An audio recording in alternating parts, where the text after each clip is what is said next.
17 दिसंबर 1903 को Wright brothers ने साबित कर दिया कि आदमी उड़ान भर सकता है और वो हर इंसान जिसने कभी पंछी की तरह उड़ने का सपना देखा था वो उड़ा भी।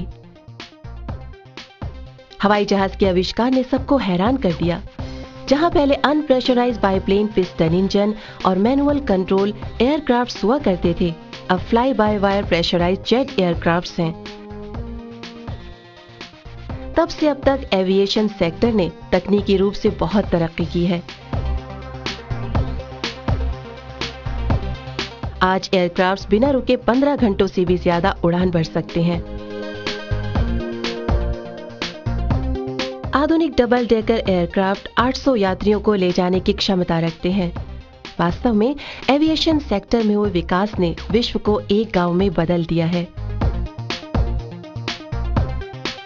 जहां आप दिल्ली में ब्रेकफास्ट, लंदन में लंच और न्यूयॉर्क में डिनर कर सकते हैं। हवाई यात्रा जो पहले एक विलासिता समझी जाती थी, अब एक आवश्यकता बन गई है। आज एविएशन इंडस्ट्री विश्व की सबसे तेजी से बढ़ती इंडस्ट्रीज में से एक है। भारतीय एविएशन सेक्टर में से हुए लिबरलाइजेशन के कारण भारतीय एविएशन इंडस्ट्री में जबरदस्त बदलाव आया है। अब भारतीय एविएशन इंडस्ट्री में ज्यादातर प्राइवेट एयरलाइंस और लो कॉस्ट कैरियर अपनी सेवाएं दे रहे हैं।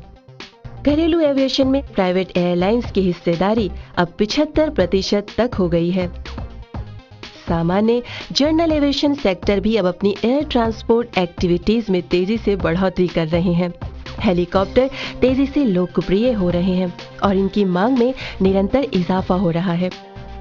वास्तव में एविएशन सेक्टर अब देश की महत्वपूर्ण व्यावसायिक गतिविधियों में से एक है।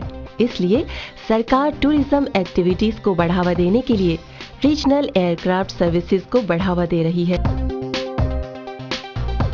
बढ़ती हुई एयरलाइंस कंपनियों और एयरक्राफ्ट्स ने एविएशन सेक्टर में रोजगार के नए अवसर प्रदान किए हैं। इन्वेस्टमेंट कमीशन ऑफ इंडिया के अनुसार एविएशन सेक्टर में आई ये तेजी भविष्य में भी बनी रहेगी और इसमें निवेश भी बढ़ेगा। संभावना है कि आने वाले 5 सालों में वार्षिक वृद्धि दर लगभग 15% रहेगी। हाई टेक्नोलॉजिकल एयरक्राफ्ट, इंजन और एवियोनिक सिस्टम के सुरक्षित संचालन के लिए high qualified aircraft maintenance engineers की आवश्यकता होगी। इसलिए इस क्षेत्र में वेतनमान भी बहुत अधिक है। इस क्षेत्र में वेतन 50,000 से 8 लाख रुपए तक आसानी से पहुंच जाता है।